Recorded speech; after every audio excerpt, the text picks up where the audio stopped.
Audio Jungle. Assalamualaikum warahmatullahi wabarakatuh. Saya Zahwa Lailatul Najmi dari kelas 1A Pendidikan Matematika. Baiklah, pada video kali ini saya akan menjelaskan tentang sastra Melayu pantun dan syair.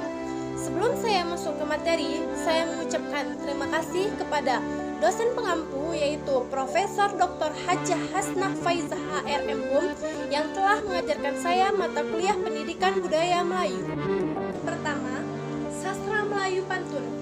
Sejarah. Pantun sudah dikenal sejak lebih 1500 tahun yang lalu, sebelum kedatangan Hindu di alam Melayu. Menilik keberadaannya dalam ritual-ritual magis yang masih menggunakan simbol-simbol animistik. Pantun pada awalnya sangat mungkin digunakan sebagai bagian dari cara berkomunikasi dengan makhluk gaib untuk mengelola hubungan harmonis manusia dengan alam semesta.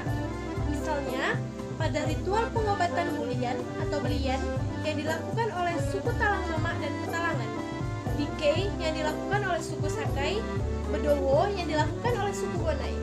Dari ritual magis, pantun kemudian berkembang memasuki ruang komunal seperti acara-acara adat. Selanjutnya, penamaan.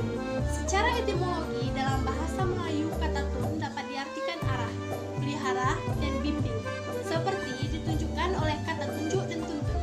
Berdasarkan pendapat ini, kata pantun merujuk pada pengertian pemakaian bahasa yang sopan, santun, beretika, teratur, dan tersusun.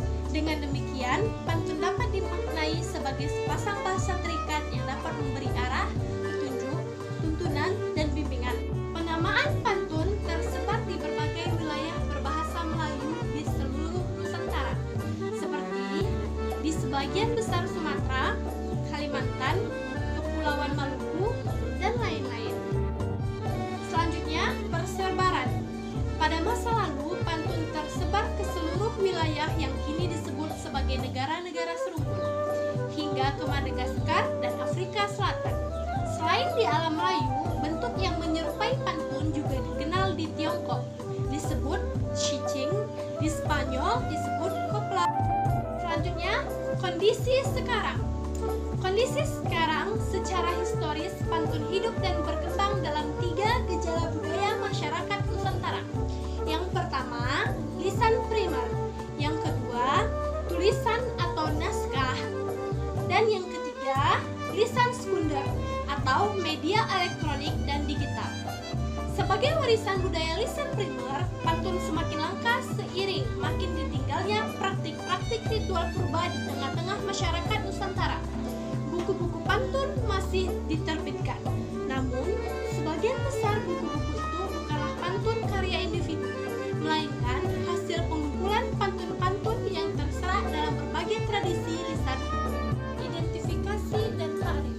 Identifikasi dan takrif pantun dapat diartikan sebagai puisi yang terdiri dari 4 baris sebaik yang sekurang-kurangnya bersaja akhir ABAB. Setiap baris pantun yang baik terdiri atas 4 sampai 5 suku kata dan bersuku kata 8 sampai 12. Mengandung sebuah sketsa kecil yang membangun suatu kesatuan utuh dan bulat dari segi bentuk, musik, serta makna. 2 baris pertama disebut sampiran, 2 baris berikutnya disebut isi. Sumbangan pantun. Pantun memberi sumbangan yang berarti terhadap kesinambungan kebudayaan Nusantara di dalam arus deras kesenjagatan masa kini. Pesan-pesan tersurat dalam keseluruhan kata, baris, dan bait-bait pantun bersumber dari nilai-nilai luhur yang hidup di tengah-tengah masyarakat. Secara nasional, pantun memberi sumbangan yang berharga pada kenyataan kekayaan dan keragaman khasanah budaya bangsa. Dari nilai-nilai kesatuan dan kearifan yang dianjurkannya, pantun menegaskan kekasahan budaya nasional Indonesia yang ramah dan terbuka. Ada beberapa jenis pantun berdasarkan bentuk, fungsi, sifat, dan pemakaiannya. Pantun adat. Lebat kayu panlang ditebang, sudah berbuah lalu berdaun. Adat Melayu pantang dibuang, sudah pusaka turun-temurun. Pantun berkait. Bunga melur cempaka biru, bunga mampai di dalam tuan. 7 malam semalam rincu, belum sampai padamu tuan. Bunga rampai di dalam puan, ruku-ruku dari peringgit, belum sampai padamu tuan. Rindu saya bukan sedikit. Pantun jenaka. Elok-elok menunggang kuda, tebing bertarah tanahnya licin. Elok-elok berbini muda, nasi hangus gulainya masin. Pantun nasihat. Burung punai memakan saga, saga merah besar batangnya. Rukun dan damai di rumah tangga, amal ibadah jadi tiangnya. Pantun percintaan. Kalau ada kelapa puan, kalau tak puan kelapa bali.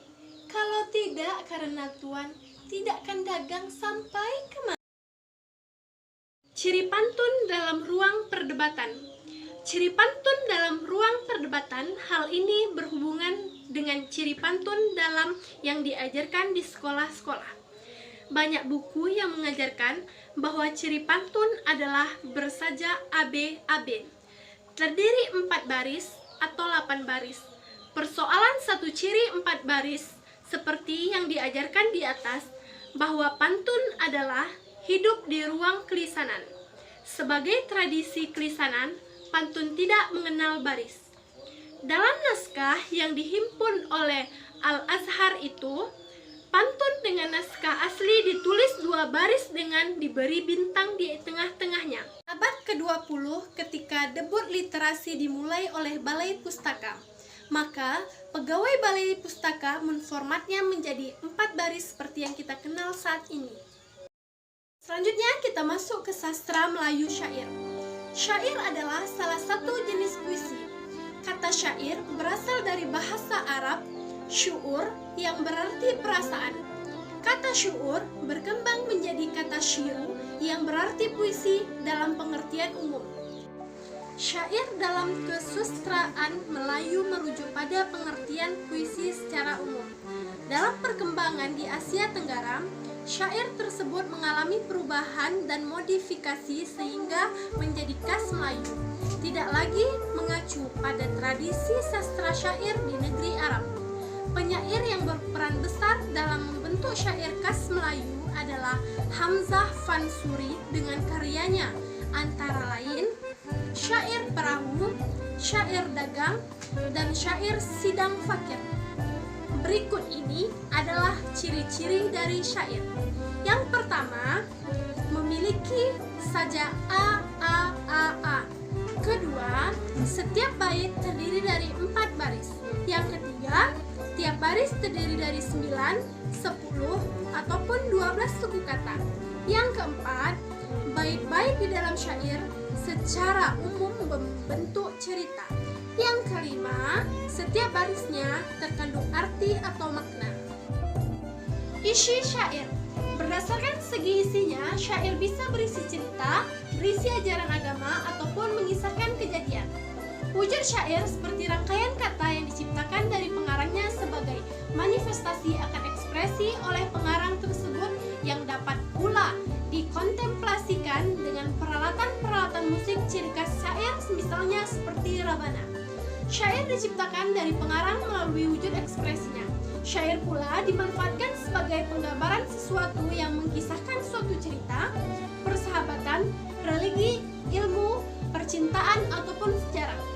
Baiklah, itu saja yang dapat saya sampaikan tentang sastra Melayu, pantun, dan syair. Apabila ada kesalahan, mohon dimaafkan. Assalamualaikum warahmatullahi wabarakatuh.